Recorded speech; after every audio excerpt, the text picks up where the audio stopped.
Good stuff. Hey everybody, it's Tim and Steve from Phantom History, the podcast, and Phantom History House. Here we're in the potion room. Steve, how are you tonight? I'm doing well, and how are you? I'm good. We're talking about imaginary friends. I can't wait. Thank you everybody for watching Phantom History House Calls.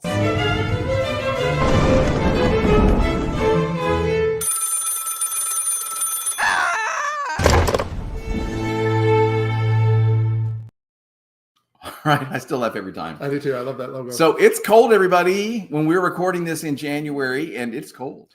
We got down to 38 last night, which I know our guests are like, oh, that's the heat wave because they're up in New Jersey. But we're going to talk to them in a minute. But yeah, we're right in the middle of this really weird cold snap where it actually snowed in Florida this week. Yeah, we're not here where we are, thank goodness, but it's cold. But the cool thing is we have some really wonderful guests right now from Denmark staying with us at the bed and breakfast. So cool. Yeah, they've been great. I had a chance to talk to them before dinner. We were talking, everything from culture to travel. They were just fascinating. And then I sent them on their way to go have some sushi. So if we have a surprise guest tonight, they may be coming back to get back into If I pop up to go see them, you'll know that's what happened, which is fine.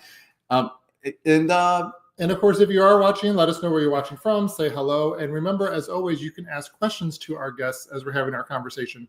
And we will do our best to get those questions to them. And one thing that fascinates me about tonight's guest is that we're talking about imaginary friends, and our imaginary friends are actually imaginary. But before we get into that, I wanted to share that I talked to these two women who are Nine Lives Paranormal for the current podcast episode of the Phantom History podcast, where we talk about the Shanley Hotel, which is up in New York, which I really enjoyed talking to them and learned a lot about this place. So go to phantomhistory.com, find the podcast. It's also on YouTube. There are clips that you can see from the interview that he did and also from the podcast. It's a really interesting story, and I can't wait to talk to him too. Yeah, absolutely. And hello to Chris and Kristen. Good to see you both. Thank you both for tuning in. So nice. Yeah, we appreciate it. And I think we should go ahead and bring him in? Absolutely. Okay, here they are, everybody. Hello, Cara and Gail from New Jersey. How are you two? Cold, very cold. Much colder there than here. Probably. Yeah, much colder, much colder. It's about 17 degrees right now, I think. No, thanks. No, we can't complain about weather at all. Before we dive into, Shanley Hotel and imaginary friends, tell us a little bit about yourselves. You both are paranormal investigators as well as authors and kind of beyond. So give us a little elevator speech about who you are and what you do. So I'm Gail. I'm from Joplin, Missouri. It's a town about 50,000 people. The Missouri Ozarks are steeped in paranormal activity and legend and lore, and that's how I came by my love of all things paranormal. And yes, we do paranormal investigations here. We do lectures. And we just finished our second book, which is set to be hopefully, it'll be out. Well, our first book will be out probably at the end of this month, and our second one is to be announced. Congratulations. Wow. That's awesome. Thank you. And Cara, where are you from originally, and how did you get involved in the paranormal? I am New Jersey, born, raised, bred, everything. I'm from here. I didn't stray far. And I got into the paranormal because I was raised in a stereotypical Italian household that had a lot of Italian folklore meshed into our daily lives. And that pushed me into studying my culture more and studying more primitive religions, and then going into the paranormal. It was just a very easy transgression. And then as I grew with that, I started becoming a paranormal investigator, started collecting objects with attachment in it, and now I actually work with people and religious organizations for people who believe that they are being oppressed or they have in need of an exorcism. Oh, wow. Notice the two crosses. That is really interesting stuff. There's like hours of stuff to talk about that, but that's not our topic. So we'll have to do it again. That is so interesting. But I would like to ask about the book. You sort of mentioned that we just published a book. Can you just tell us, either one of you, tell us a little bit about what that is? Sure, you could. Okay, so our first book is it's called Out of the Darkness into the Light, and that is a compilation of not all of, but most of the locations that we've been to, and their stories, and some of the haunted objects and their stories, but more than just their stories, it's the life lessons we learned by being involved in the field. Yeah. what we took away from it. Because when you're dealing with objects, wanted objects, and you're dealing with locations, you experience a lot of emotions, and you experience the emotions of others, and you're watching other people have the same experiences that you are, and you learn so much about yourself, and you learn so much about other people, past and present. And we decided we wanted to put it down on paper. And the second I book, love that because when you yes. investigate these places, you meet so many different types of people. The experience can change you. You see things that you don't see when you're sitting at home watching Netflix. There's this. 100%. Well, I guess it depends on what you're watching on Netflix, but yeah. That's a valid point. I guess so. And hello, Sally. Thanks for jumping on. And hey, Jen, good to see you again as well. Thank you all for watching. Remember, if you have questions for our guests tonight, make sure you throw those into the chat. I know you love the history part, and then you love how the paranormal ties in, and then you love how that impacted people, how all that impacted their lives, how it impacts you. So the way they're describing their book is very much akin to what you do, what you love. Absolutely. And I think that's why we connected so well. When we talked about the Shanley Hotel, Gail and Cara were both like a wealth of information of the history of this place. And then you investigated it numerous times, if I remember. Yeah. Yeah. So they have like this personal relationship with this hotel that has this deep history, which is perfect for our conversation. Yeah, it's really interesting. So how does imaginary friends work into all of this? I think it was just brought up as we were chatting, and imaginary friends came in, and I was like, oh, I would love to talk to you guys more about what imaginary friends are. And throughout these conversations we've been having over the last year in this venue, that's come up a good number of times. Absolutely. It does. And did you have an imaginary friend when you were a kid? No. I was thinking about that. Like, I do not remember having an imaginary friend. I remember having a Pooh Bear, Winnie the Pooh Bear, that I was inseparable from. Yeah. But no, did you? I don't think I did, but I know a lot of people who have. And I'm curious for you two, did either of you have an imaginary friend when you were a child? I had an imaginary friend. I did not. I had an imaginary friend when I was little, and I actually I used to sit by the closet and play with the imaginary friend, and I remember it to this day. The doll that I used to play with was maybe that was one of the ones we had throughout. I used to still have the doll up in the attic that I used to play with the with my imaginary friend Marion. That was the name of my imaginary friend, Marion. Go figure. Mary, just I don't know. Yeah. Like, I don't know, Gilligan's Island, maybe? I don't know. Yes, I never told her that. I'm just putting this up. I know. Old Marion. Old Marion. Old Marion, the imaginary friend. So let me ask you this. I'm loving this interaction. That is so interesting. So I'm curious, Cara, as this imaginary friend, would you be able to recognize her if you saw her out on the street, or was it something you physically saw, I guess? Oh no, I had a full on description of Marianne. She had brown hair. She was, very plain looking. She just, how you would picture a Marianne. I mean, she was just, not saying anything wrong with her, but she was just very simple female that I would play with, but much older than me. She was older than me. She was not my age. I was young and she was older. So she would be like a teenager and I was much younger. Wow.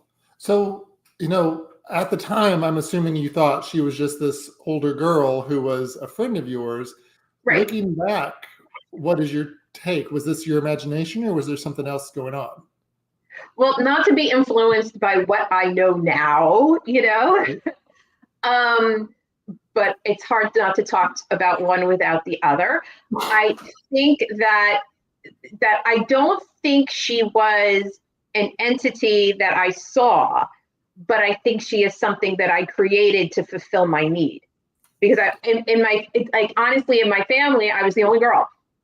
And I had nobody to play with that were any other girls. So I created one so that I could play. I can only take Star Wars so much as I love it, but there was only so much I could take.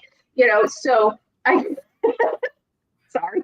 I love Star Wars You're the too, Star so Wars guy. I have a Star Wars tattoo. So we'll have to talk about that later. But anyway, We'll talk about it. I still have my brother's Star Wars figures, but if I wanted to play, I do. Let's go get them and no, I can't do that right now. Okay, never. We'll do that another. I would love to see those. That's so cool. Episode. We're gonna have a fourth episode. We'll do a show and tell, and I'll bring down my brother's. I can do that for you. This is totally going to happen. Actually, what we need to do now is we need to go visit because I want to see these in person. But we're way off topic now. Yes. So here's the thing: Cara, the way you just described that is the way I think we all think about. Like kids make up this playmate. It's completely harmless or whatever. But now there's this idea that some of them might be entities or ghosts or something, right? That the kids are seeing. Those are things that I've heard. So I'm interested on what the two of you think about that. That it could be the spirit of a little maybe kid. Not her imaginary friend, but right. some kids' imaginary friends. Right, that they could be something you created, or they could be an actual entity. Is that true? Can I take that? Go ahead. So what I think personally is that to some degree, I think it can be a number of different things. But if you take it as imagination, you can take that a step further and create something called a tulpa or a thought form. Tulpas and thought forms are basically the same thing, although thought form is more Western construct. And tulpa, the word tulpa is from Tibetan Buddhist monks who would meditate and create out of imagination this entity that then could become at least partially sentient. So the whole idea of tulpas has always fascinated me.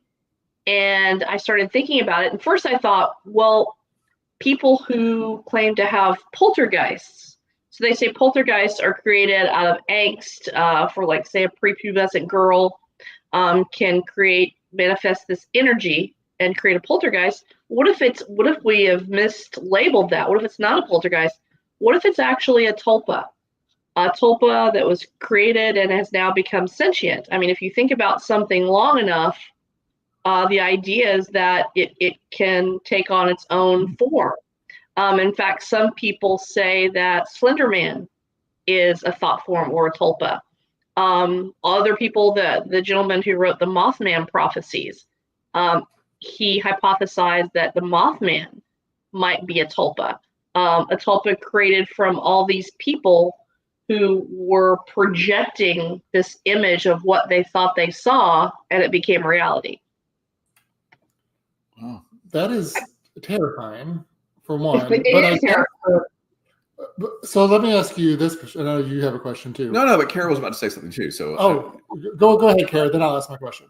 No. All I was going to say, to piggyback her, is I think that I'll try to make the distinction between thought form and tulpa by a thought. It has to do with intention.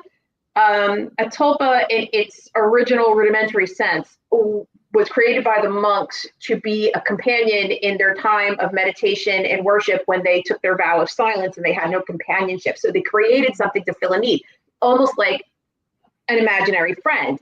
So the intention behind it is to be something that is a companion and like a partner in that meditative journey, as opposed to a thought form that does not necessarily have to have such a benign construct. It could be whatever you make it in terms of its personality and mood.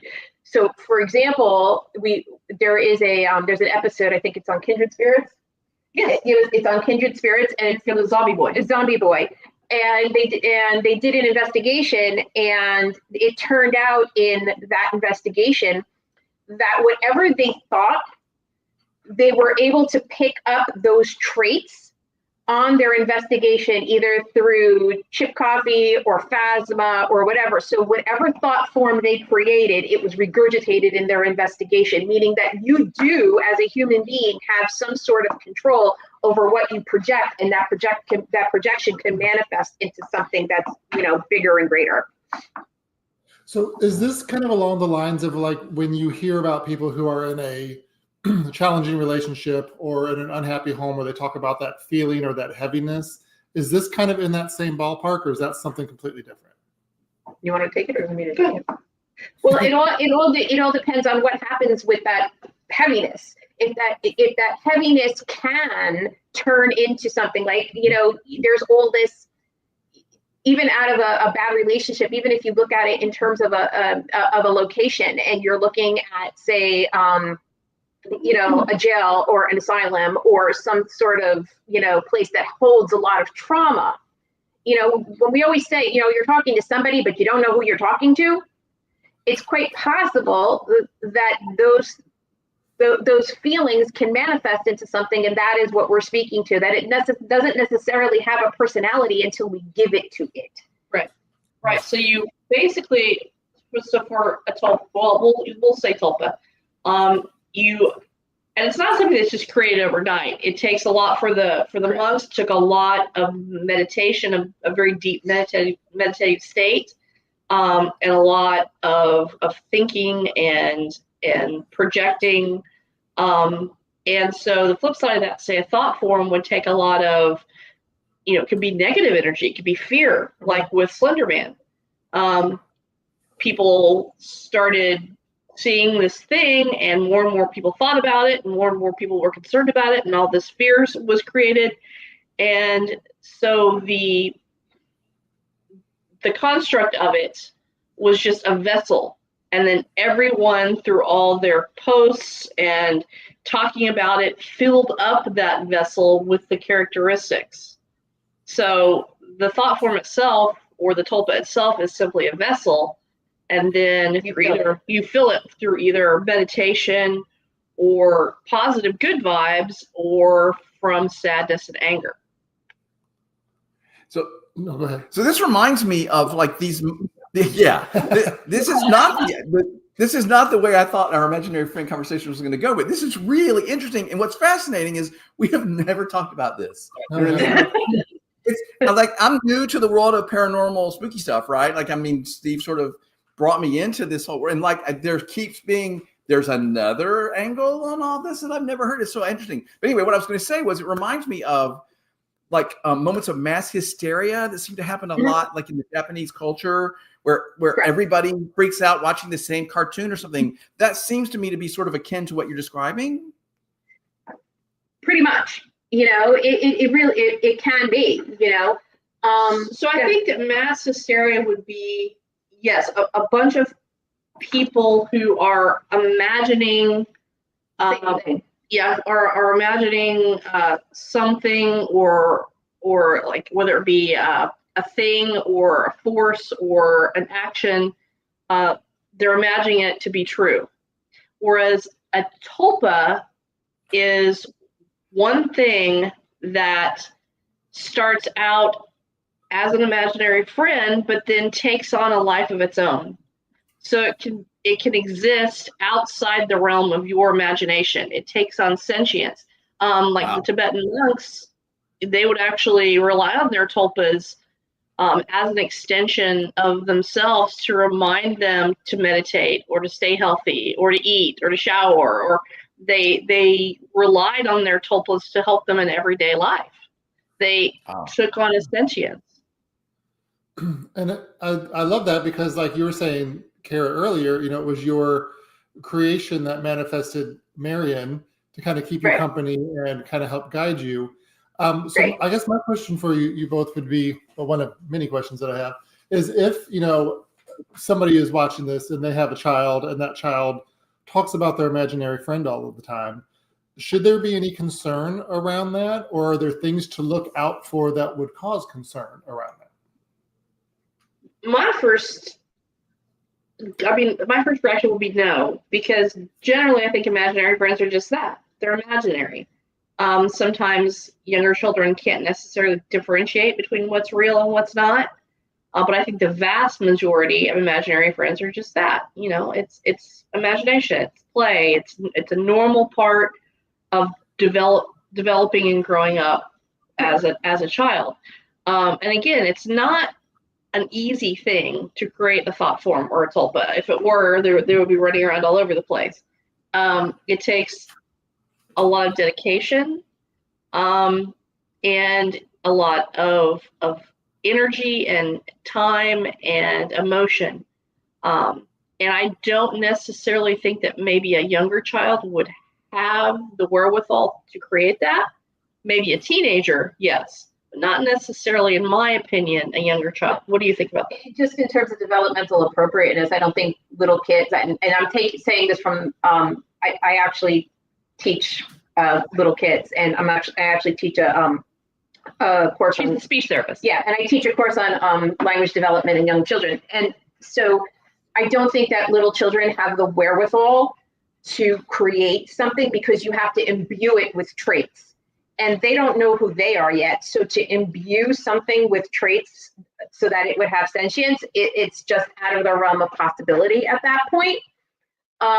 So, in terms of, what to look out for, if you see your child is beyond that realm, like their imaginary friend, is interacting with them in such a way that they're saying things that are beyond their language and linguistic level, or they're saying, they're retelling stories that are beyond what they should be knowing at this point, then I would say, be worried. And that would probably be something that I would call a professional for a paranormal investigation.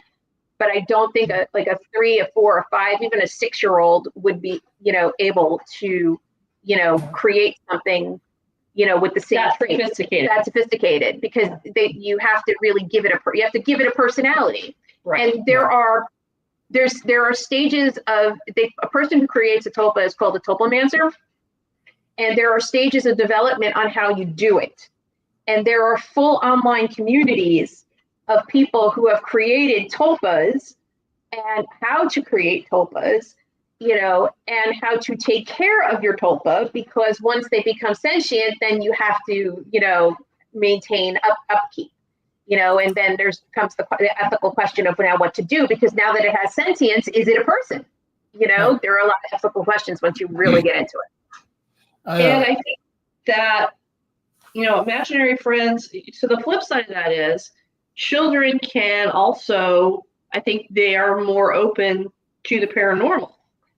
So, I think there might be certain circumstances in which a child might be communicating with a spirit. I mean, I've heard stories of, the child is talking about, they see an older person and they're giving traits and characteristics, and the mom or the dad realizes that that's their, great grandfather or something like that. So, I think that if your child starts coming to you with very specific characteristics, the first thing maybe I would look for are, do a deep dive into your family history, or do a deep dive into the history of your location to see if what they're describing matches anyone who's passed on, because maybe they are communicating with the spirit.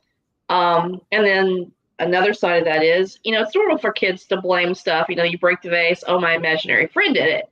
That's normal. But if they start doing things that are malevolent and blaming it on the imaginary friend, then I would absolutely think that could either be something more nefarious or a pathology that needs to be checked out. One of the two. Yeah, absolutely. And I like your point. A lot of times it reminds me of that old Family Circus cartoon where, they had the not me character when something was broken. I remember that. Little ghost that used to say, not me. Exactly. And hello, Eddie. Thanks for tuning in and watching. And hey, Christy as well. Remember, if you are watching, you have questions for Non-Lives Paranormal, please drop them in the chat. We will ask them. Not that we don't have a ton of them. And I'm glad you talked about the spirit side, because I have always been told that kids typically are more sensitive to the paranormal and can see things that we necessarily cannot. Why do you think that is? Is it an innocence thing? Is it a timing thing? Any theories on that? I personally think, it's an innocence thing. They haven't become jaded by self-doubt. It wouldn't be necessarily anything unusual or even scary for them to see a spirit that's, if the spirit's friendly, then they'll accept that on face value and go on with their day. We as adults are sort of programmed to say it's our imagination, but kids don't have that. That's all they have is their imagination, and they live in that gray area. That's what they do. They're all imagination. What do you think? No, I agree. Kids, in terms of development, are magical thinkers. They just are. So the fact that something that they can see, or reveals themselves to them, it's they're much more open to that possibility and that suggestion that it really is there. I mean, plus in terms of development, kids, when you think about it, and might be a little unorthodox way of looking at it, but the younger they are, the closer they are to the veil from which they came. So if you're going from existence, in one realm to another realm, from existence as spirit to, having human form, the younger they are, the closer they are to that veil, and they can navigate it more easily. It's almost like having one foot in both worlds. Oh yeah, I agree with that too. I also think that children their life force is very strong, and I think that they are sort of like a beacon, a light for some spirits. Spirits are drawn to children. It's interesting, as I'm saying this, I'm thinking of Poltergeist and Tangina going, it's her life force. Exactly. That's what I was sitting here thinking of. Exactly. The other point I would make too is that I feel like people have been told, oh, you don't talk about that. I think we're at some point we're all told, like, people are going to make fun of me if I talk about this or admit this or tell this thing. In fact, one of the things that we've been proud of here at Phantom History House is a lot of people that have come here realize this is a safe space, and they start to share, well, when I was a little kid, there was this in our house. But they've even told us, I've never told anybody this before, because they know they're going to be mocked or made fun of, or, it's dangerous somehow. No. Yeah. Right. So. And we encourage, the same way that you do, we encourage people. You'll find that, or we'll find when we, for being cliche, take our show on the road, when we go out somewhere and we start talking about it, people will be more than happy to, share their experiences with you, but if you come at them, and just ask them directly, have you ever had a paranormal experience? The first answer, boom, no, but then you're like, but then if you start to talk about it a little bit and say, well, if you give them the same space, they'll open up. Yeah. Oh yeah. So it's like every time you've done a ghost tour, somebody in the group stays behind and says, wants to tell their ghost story. Everybody seems to have one. Or know somebody that everybody has a story. I really do. And I did a study on people, and when they realized that it wasn't, and I called it's not, sometimes it's just not the pipes, right? When they realized it wasn't something they can explain, and when did that acceptance come, that they realized that this was something that was not the pipes, in their house. So I put an open call out to do this survey type study, and you and I, we just discussed how many people have these questions. Only 17 people responded. Only 17. Nobody wanted to talk about it. But when I would do an event and I would start talking or whatever, and they would tell me their stories, like, hey, would you like to fill out this survey for me? Then I gave them, it's almost like I gave them permission to talk about it. Exactly. It's all about it's that safe space and giving permission, and that non-judgmental way of approaching it. And I think that, going back to the imaginary friend thing, I think that that's an important part of that as well, is, not telling a kid that he or she are crazy because they're imagining this friend. Right. It's encouraging them either from the imagination side or from, say, it is an entity. Hopefully it's a friendly one, Yeah. So you talked a little bit about the history of, if your kid is starting to describe some specific characteristics of, hey, this sounds like it's great grandma or whatever it might be. Have you ever encountered a situation where, like, a kid or a young person has, like, seen a photograph? Because I've heard these stories too, where they see a photo and they're like, oh, this is my friend Mabel. Have you ever encountered anything like that? Because that's very Hollywood. It is very Hollywood. It is very Hollywood. And very rare. I can speaking of very Hollywood, I can tell you that we did an episode for a TV series called My Haunted Hometown, and our episode is called Tortured Spirits, because, and I think I mentioned this at the last one. I only live about maybe a mile and a half, maybe a mile and a third away from the old abandoned Overbrook Asylum. And I grew up here and whatever, and now the place is defunct and it is haunted, and everybody has gone to investigate it and all that other kind of stuff. I'm sorry. And then my children, when we moved back to this town, my children, one of the ones that you met before, they went to preschool on the grounds of the old asylum. Wow. And so the essence of the show was that people who experience hauntings due to the history of the land and the town and the things that are in the town. Now, my son was not the one that you met, my other son. Actually, when we would drive to preschool, he would look out the window and he would laugh. And he would play and he would do things like that. And this is when we're talking about when it starts to take more of a malevolent turn.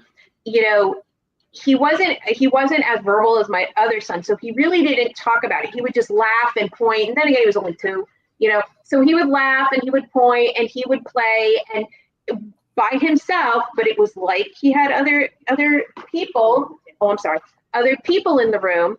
You know. And I lost my point now because he told me I was taking the table and now I lost my point.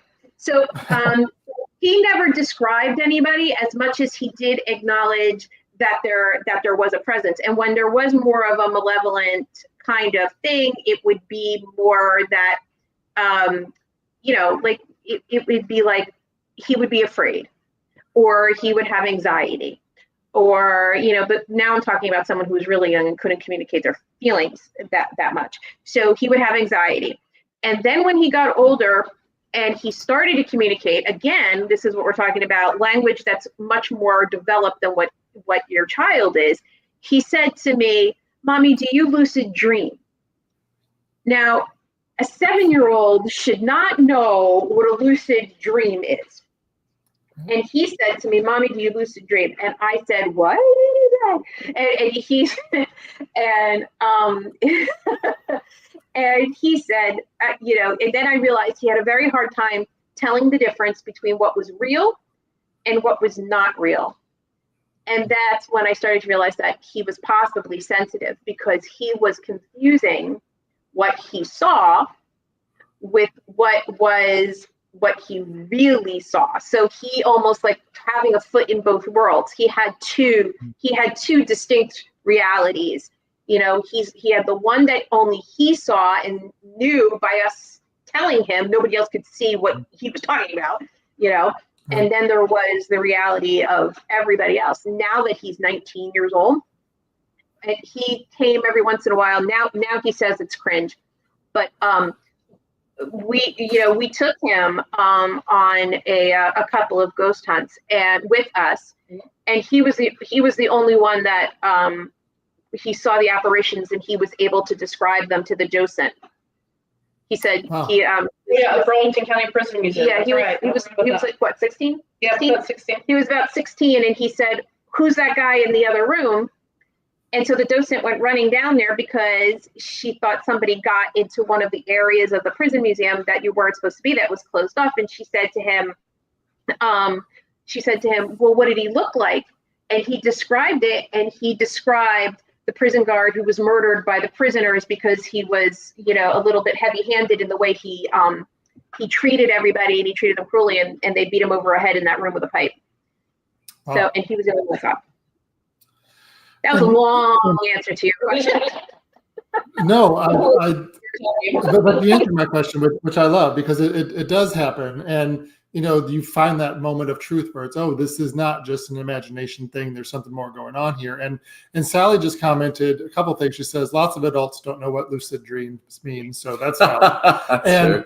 And she also said that her brother just admitted an experience from their childhood home after she had told him about something she had experienced. So once you share your story, somebody's more likely to be. That just makes perfect sense, though. They've realized that it's a safe space. They're going to believe you. Yeah, you're in the same It's club. okay. They're not going to make fun of you. Yeah, of course. Yeah. So do you have any idea, like what percentage of imaginary friends might be spirits or Tulpas? No, that's different.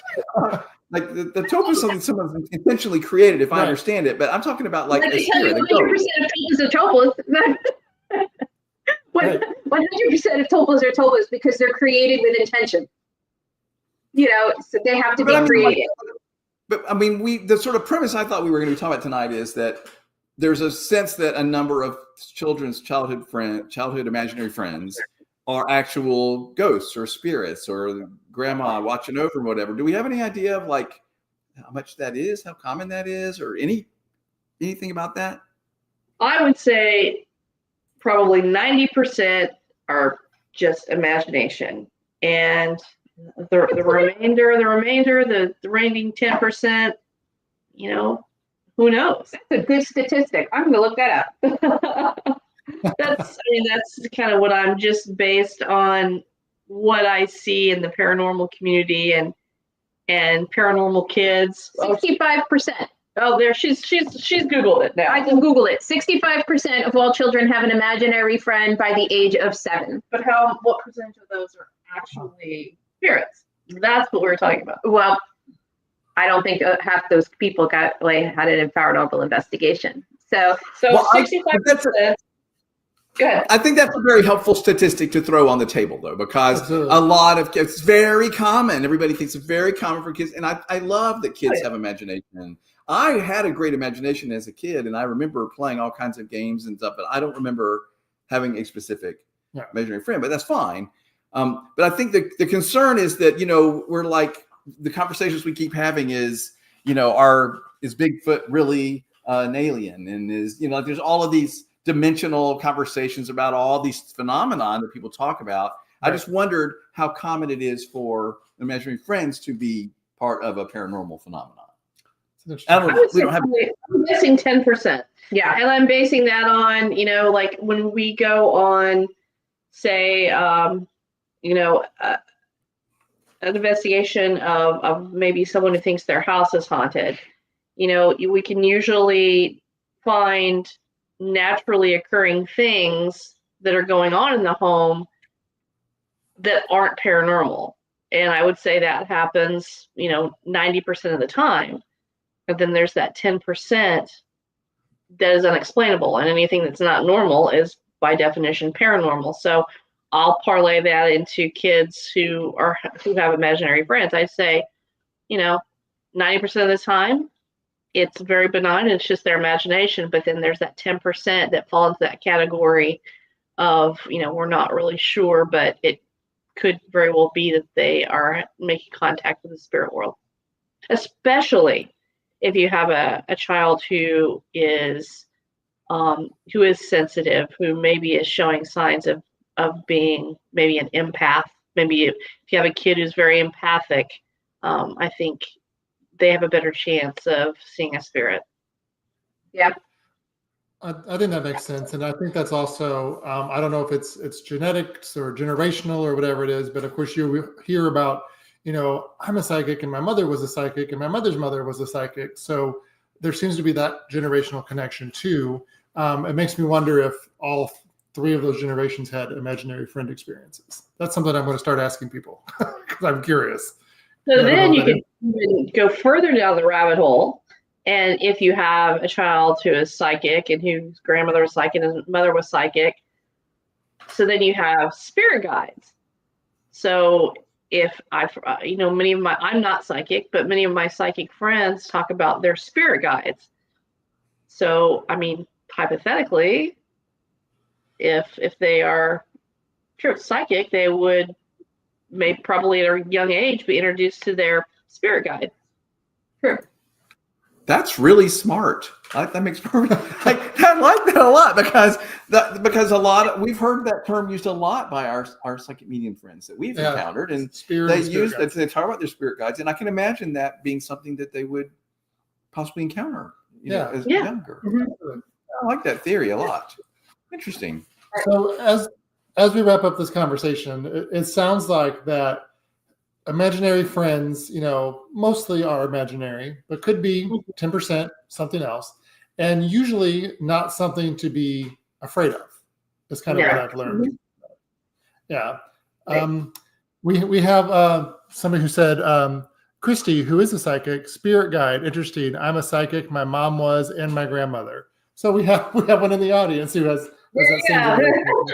So at what age did you find your spirit guide? I mean, if you have one, I would assume you probably met them, or maybe you didn't even realize it. Maybe you thought they were an imaginary friend, but they were actually your spirit guide coming to you at a young age. Yeah, I just put that together. I think that happens to people. They realize later what's something, the additional thing in their life is. Yeah. So, yeah. I mean, I'm just putting it.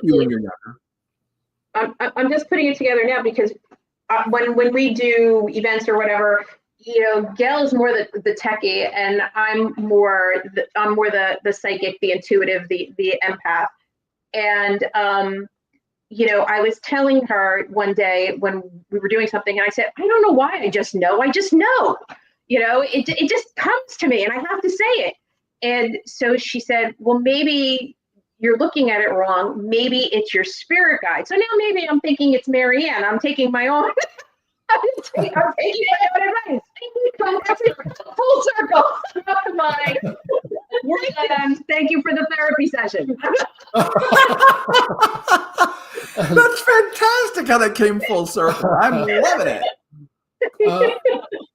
I want to share some messages from our friends. Waltzes with Ghosts, they're watching. They said, 9 Lives Paranormal, love following your site, and following us as well. So thank you. We always appreciate all the comments and the warm comments and welcomes that you share with us. And a lot of people are watching. I don't see any other specific questions, but a lot of people are talking about how they have had an imaginary friend or a lot of stuffed animals. And I mentioned my Winnie the Pooh, and so that people were like, I had a lot of stuffed animals. Yeah, I have a stuffed animal thing.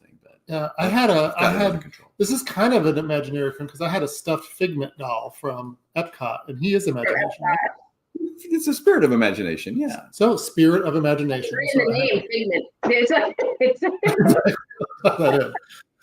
All right, time to wrap this up. It is. What would you guys like to? You want me to take this? You want to? Yeah. So, what would you want to leave our audience with? We talked about a lot of stuff that was really interesting. We went to places I didn't expect to go, and I've really enjoyed that.